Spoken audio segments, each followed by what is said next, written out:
In June 2025, South African cricket fans woke up to a headline that didn't make sense. Heinrich had retired from international cricket. No farewell tour, no emotional last match, just a quiet announcement that one of South Africa's most destructive batters was walking away from the Proteas. At first, people thought it was fake. Klassen was only 33 and he was still one of the most dangerous middle order players in world cricket. And with the 2027 Cricket World Cup approaching, he was expected to play a huge role. So why would South Africa's most feared white ball hitter suddenly walk away? The answer isn't simple. It involves contracts, politics, coaching changes, mental burnout, and a growing battle between international cricket and franchise leagues. This is the real story behind Heinrich Klassen's retirement. Unlike many international stars, Klassen didn't burst onto the scene as a teenage prodigy. His rise was slower, more gradual, and after dominating domestic cricket, Klassen finally broke into the Protea setup in 2018. At first, he was seen as a backup wicketkeeper batter, but slowly something became clear. Klassen had a rare ability that few players in world cricket possessed. He destroyed spin bowling. In modern limited overs cricket, that skill is incredibly valuable because most teams rely on a spinner in the middle overs to slow the game down. Klassen did the opposite. He attacked relentlessly. His batting style was simple but devastating. Stand deep in the crease, pick the length early, and launch the ball into the stands. Within a few years, he became one of the most feared spin hitters in world cricket. But the moment that changed everything came in 2023. In September 2023, South Africa faced Australia in an ODI in Centurion. What happened next felt unreal. Klassen walked in with South Africa already in a strong position.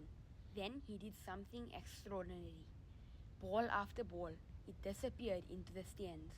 Spin, pace, it didn't matter. By the time the innings ended, Klassen had scored 174 runs from just 83 balls. It was one of the most brutal ODI innings ever played. From that moment, Klassen wasn't just a good player. He was a global superstar. Franchise leagues around the world took notice, and suddenly Klassen became one of the most sought-after players in T20 cricket.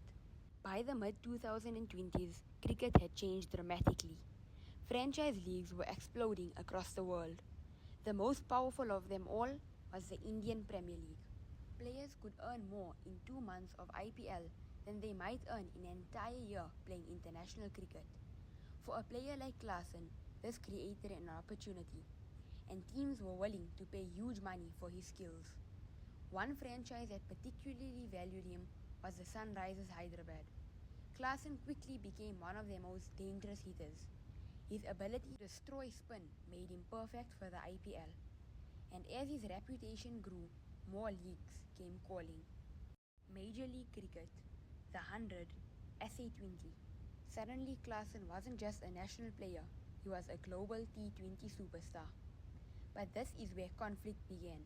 Because the modern cricket calendar is extremely crowded, players often have to choose between international cricket and franchise leagues. In 2025, things took a surprising turn. When Cricket South Africa announced its list of centrally contract players, Klassen's name was missing. For fans, this was shocking. Klassen had been one of South Africa's most important white ball players, yet suddenly he was outside the national contract system. Behind the scenes, negotiations were happening. CSA wanted Klassen to commit fully to international cricket. Klassen wanted flexibility to play franchise leagues. This wasn't just about money. It was about control over his career. Modern cricketers increasingly want the ability to manage their own schedules. But national boards often want players available for every international series. Eventually, the negotiations broke down, and Klassen was left without a central contract. For many players, that would already be a major turning point. But the situation was about to get even more complicated. Another major moment came when South Africa's white ball coach Rob Walter stepped down. Walter had a clear vision for South Africa's white ball team, and Klassen was a huge part of that plan.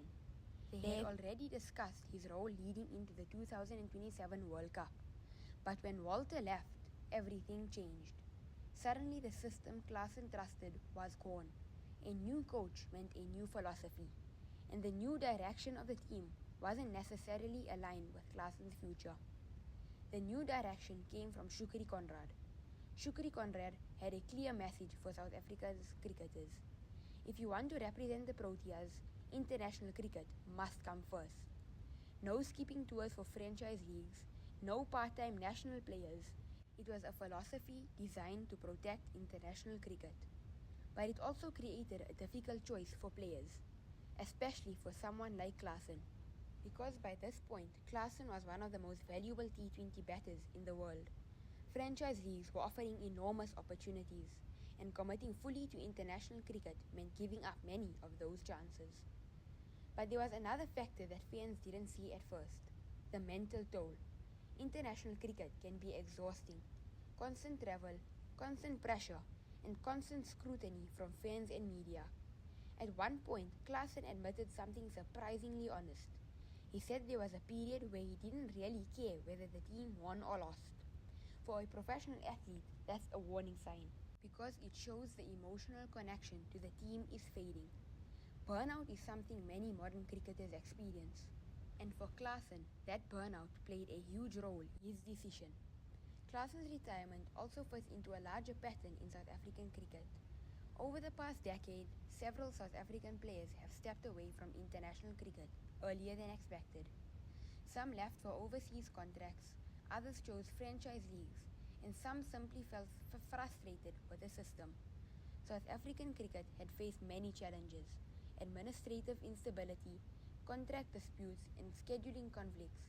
None of these issues alone caused Klassen's retirement, but together they created an environment where stepping away became easier. For South Africa, losing Klassen is a massive blow, because players like him are extremely rare. A middle order batter who can dominate spin, finish games, and change a match in just a few overs. In modern white ball cricket, that role is incredibly valuable. And with the 2027 World Cup in South Africa, Klassen would have been one of the most important players in the squad. Instead, the Proteas must now move forward without him. Klassen's retirement also reflects a bigger shift happening in cricket. For decades, international cricket was the ultimate goal. Every player dreamed of representing their country. But today, franchise leagues are changing the game. They offer higher salaries, shorter tournaments, and greater control over a player's career. For some players, that balance now matters more than international commitments. Klassen's decision might just be a glimpse into the future of the sport. So why did Heinrich Klassen retire from international cricket? It wasn't just one reason. It was contracts, coaching changes, CSA politics, burnout, and the growing power of franchise cricket. In the end, Klassen made a decision many modern cricketers are beginning to consider. He chose control over his own career, and while his international journey ended earlier than many expected, his story in world cricket is far from over.